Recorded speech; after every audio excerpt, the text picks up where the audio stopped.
So it's looking like Trump is going to get the U.S. reimbursed for all the money that we have sunk into Ukraine.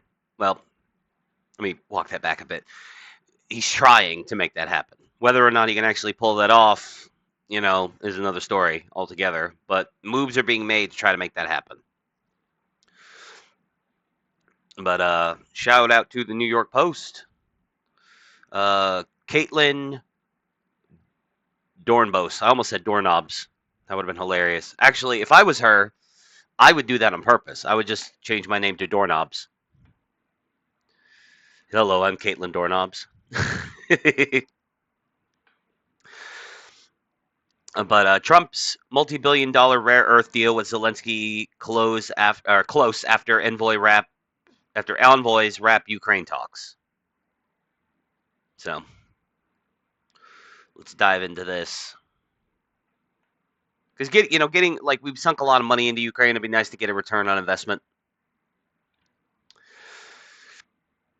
The Trump administration is close to a deal with Ukraine for access to hundreds of billions of dollars worth of mineral rights in a giant step towards ending Russia's brutal war on the European nation just 3 days before the third anniversary of Moscow's full-scale invasion, the Post can reveal. Full details of the tentative agreement were unclear late Friday, but the good cop, bad cop approach of President Trump and his special envoy, retired General Keith Kellogg, helped to close the gap between Washington and Kiev. Kellogg, believed to be one of the few Trump administration officials still supportive of Ukrainian President Vladimir Zelensky, began his 2-day trip back to the U.S. without confirming a deal that the White House has pushed for, but which high-level officials in Zelensky's government view as a shakedown.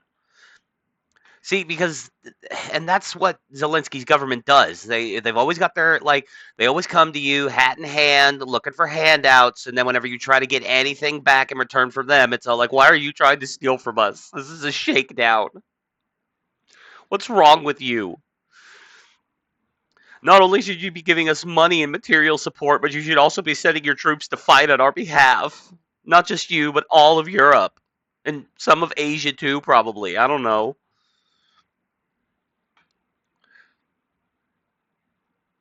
Quote, any deal that can be made has to be mutually beneficial, a spokesperson for the Ukrainian president's office insisted to the Post. But shortly after, Trump announced at the White House that the U.S. and Ukraine were, quote, signing an agreement, hopefully in the next fairly short period of time. It's a big deal, but they want it, and it keeps us in that country, and they're very happy about it. Trump later added, we get our money back. This should have been signed long before we went in. It should have been signed by crooked Joe Biden. Sleepy Joe, I call him Sleepy Joe. After a tense week of back and forth barbs between Washington and Kiev, it was Kellogg's first visit, not first visit, but it was Kellogg's visit Friday to wounded Ukrainian veterans at Irpin Military Hospital, northwest of Kiev, that integrated the U.S. to Zelensky, or ingratiated the U.S. to Zelensky, nudging the deal closer to the finish line. Sources familiar with the situation told the Post. Hours earlier, Kellogg had also broken from the rest of the administration in lauding Zelensky publicly. It's not a secret at this point that the Trump administration is not Zelensky's biggest fan. I mean, I don't think anyone in the country is. Like, I remember when this whole shit show first kind of broke out, and I was still doing the podcast. We were initially fairly supportive of Zelensky. We were critical of the entire thing, like the NATO encroachment and everything like that. But like we ultimately thought that Zelensky was like not a bad guy. He seemed like a very Trumpian figure, a guy who came from the entertainment industry or who got famous in the entertainment industry. Who got elected. But now we're not even sure if he was ever elected legitimately, and he won't hold new elections, and he's basically just been like a beggar, just going around, the beggar king of Ukraine, just going around begging for money and material aid and military aid from every country who will have him. He's got a lot of his own people killed by refusing to do anything that even remotely resembles attempting to end this conflict. He just keeps, rather than trying to end it, he just keeps asking for like support rather than and like part of me kind of gets it, the idea, like you steelman the idea that like we're not coming to the table until you know Russia backs completely out of Donbass, but like that's not going to happen. And at this point, he needs to make peace with that. Donbass is gone. He's never getting it back. Ukraine's never getting that back. That's going to be a part of Russia now.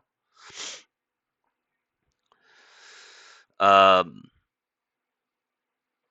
yeah, quote, a long and intense day with senior leadership of Ukraine, Kellogg wrote on his personal X account following a round of meetings Thursday. Extensive and positive discussions with Zelensky, the embattled and courageous leader of a nation at war, and his talented national security team. Yeah, he's courageous, all right.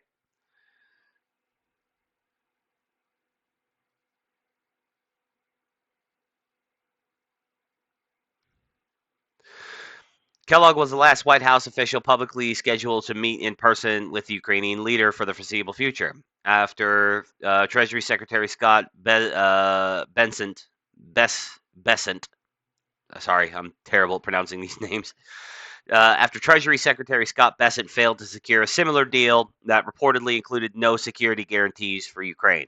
Quote, it sounds like there's been some positive movement in the negotiations over the past couple days, and I expect the two sides will likely end up reaching a deal.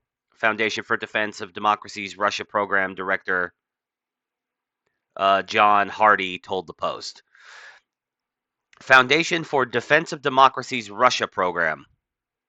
The fuck? What the fuck even is that? I've never even heard of that. Quote, in principle, U.S.-Ukraine cooperation on Ukraine's natural resources, including its critical minerals, is a great idea, but any agreement should be mutually beneficial.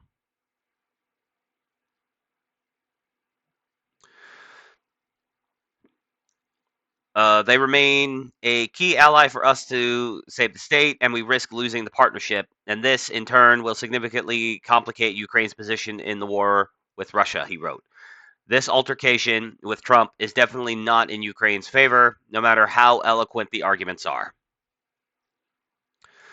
Poroshenko, who is likely to run against Zelensky in Ukraine's next presidential election, if they ever hold one, said the leader should bite his tongue instead of responding publicly to every verbal punch Trump throws at him. Quote, a discussion with Trump requires diplomatic skill, patience, and silence, sufficient not to reflect on his every statement, he said. I worked with him for 3 years and know what I'm talking about. Yeah, Poroshenko was the president of Ukraine before Zelensky.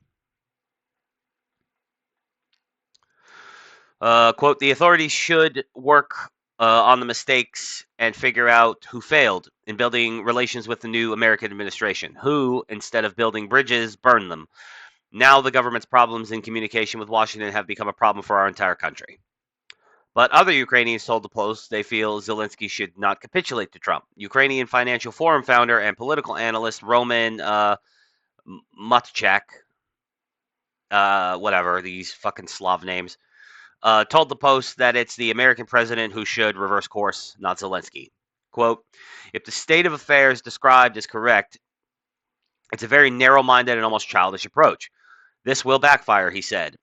If the administration will push for this deal, it will be seen in the upcoming generations as marauding. If the U.S. wants to have Ukrainians as enemies for generations to come, the U.S. will proceed with browbeating Ukrainians into this deal. What are Ukrainians going to fucking do? You know? The only reason why Ukraine is still Ukraine at this point is because of the United States. You know, half of your entire war effort has been funded by us. Ukrainians have an ample historical reason to be apprehensive of such arrangements, such an arrangement with the U.S. In 1994, then Ukrainian President Leonid Kravchuk signed the Budapest Memorandum on Security Guarantees at the U.S. and United Kingdom's behest. The arrangement held that Kiev would give up its nuclear weapons in exchange for promises that Russia, the U.S., and UK would be prohibited from threatening or using military or economic coercion against Ukraine. A quote, except in self-defense or otherwise in accordance with the Charter of the United Nations. In 2014, Moscow reneged on this end of the deal when it initially invaded Ukraine and annexed Crimea, a full decade before launching its full-scale invasion on February 24th, 2022. Quote, if Trump is Obama Biden 2.0, Zelensky is Kravchuk 2.0, Matachek said. Kravchuk was browbeat by the U.S. to sign the Budapest Memorandum. Local businessman Vladimir Piminov, I think, these fucking Slav names, dude, told the Post he wanted Trump supporters to understand how much the nuclear weapons given to the signatories of the Budapest Memorandum cost. Yeah, it cost us a lot actually, because look at us now. We've sunk, billions of dollars into this losing effort. We gain nothing in return.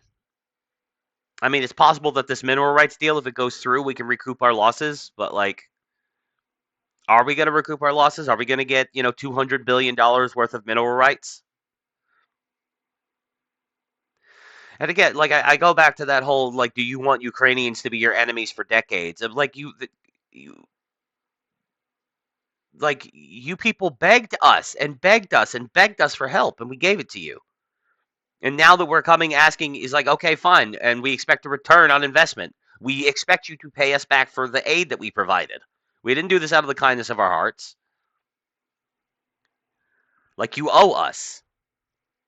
I would have preferred to not give you a fucking penny. I would have preferred to not be involved in this situation at all, but we are. So it's more than 500 billion, he said. We gave up everything for the sake of peace, but those who made agreements did so in the wrong direction. A Ukrainian policy expert currently serving in the Ukrainian Armed Forces suggested that the White House should reveal the full terms of the deal to the public to try and whip up support. Quote, I believe Zelensky is scared of the prospect of signing anything unpopular that minimizes the chance of his reelection. The person who wished to remain anonymous told the Post he's unaware that his opponents will, or he's aware that his opponents will definitely use it in campaigns slamming him as a traitor. Well, I mean, he's not going to win re-election. That's the thing. I mean, assuming that that the election coming up is fair and free and not not rigged in any way. Although we've kind of we've futzed with the elections in Ukraine in the past to get people who are more uh, conducive to our thinking, more conducive to our uh, wants. We've done it before. We'll probably do it again. Um, the sooner the White House reveals the terms of the agreement, the better. If the terms are fair enough, Ukrainian public opinion will back the deal. Maybe. We'll see. But yeah, no, I think the mineral rights deal is probably a good idea. I mean, because like, there's no way if we're just going to wait them to give us cash payments, it's never going to happen. I think probably the best course of action is to do this mineral rights deal so that we can, mine these mineral resources ourselves. That way we can, assuming that's what the deal is. Again, if this is a deal where a few Americans just kind of go to Ukraine and oversee production and mining and processing of minerals, and then like, no, we need Americans in the country on the ground mining this shit ourselves so that we can make sure that we're getting reimbursed. I'm sorry, not sorry. I don't trust Ukrainians. Hashtag not all, but you know what I mean. I don't trust the Ukrainian government at all. The truth is, a little black pilled, I don't think we're going to get anything back. Like, I don't think we're really, I mean, we might get some, we're never going to be paid back in full. That's just never going to happen. But, we can try to hope for the best, I suppose. But anyway, let me know your thoughts below in the comment section, or uh, just like the video. Anything that helps me in the algorithm is appreciated. So like and sub and all that stupid algorithm stuff. Follow the links and sub to my other channels and come to Rumble and watch the streams. Algorithm. Throw me a bone.